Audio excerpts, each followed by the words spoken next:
19 февраль түнү дагы көпчүлүк аймактарда алы жок кар жаашы күтүлөт.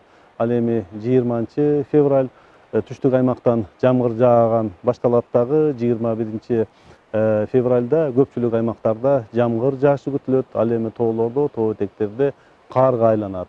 21 февраль шамал менен коштолот.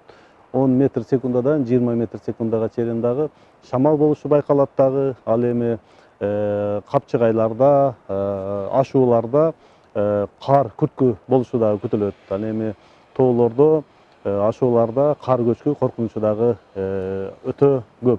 Бул 21 февральга. 22 февраль бул Нарын Ысык көл областында бул циклон барат дагы. Ал жакта дагы жамгыр, карга айланышы күтүлөт. Ал эми 23, 24, 25, 26, 27 февраль айлары бул райондук, шаардык, областтын борборлорунда туруктуу аба ырайы сакталат дагы. Тоо этектеринде алы жок жамгыр, кар жаашы күтүлөт. Абанын температурасы көтөрүлөт. Бүгүн мисалы үчүн 18 февраль абанын температурасы, күндүзгү абанын температурасы 3-4 градуска чейин жылуу болгон болсо, кечки абанын температурасы 5 градуска чейин суук болот дагы.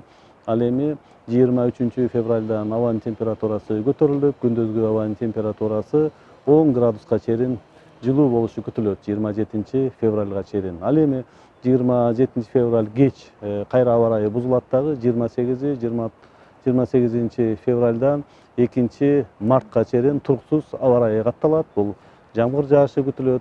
Анан жамгыр, карга айланышы күтүлөт дагы. Ашууларда, тоолордо, тоо этектерде сөзсүз түрдө кар жаайт. Кар, жамгыр көп жаашы күтүлөт. Ошондуктан мен айтып кетким келет, бул мындай аба ырайы кар көчкү коркунучу ашууларда өтө көбөйөт. Ошондой эле жолдор тайгак болот. Ал эми жамгырдын көп жаашы бул сел болуу коркунучтарын көбөйтөт. Айылдарда, сел өтүүчү каналдарда суу ашууларды көбөйөт, күндүн жылуулугу. Ал эми ошондой эле жамгыр көп жаашы бул жер көчкү коркунучун дагы кооптуулугуга алып келет.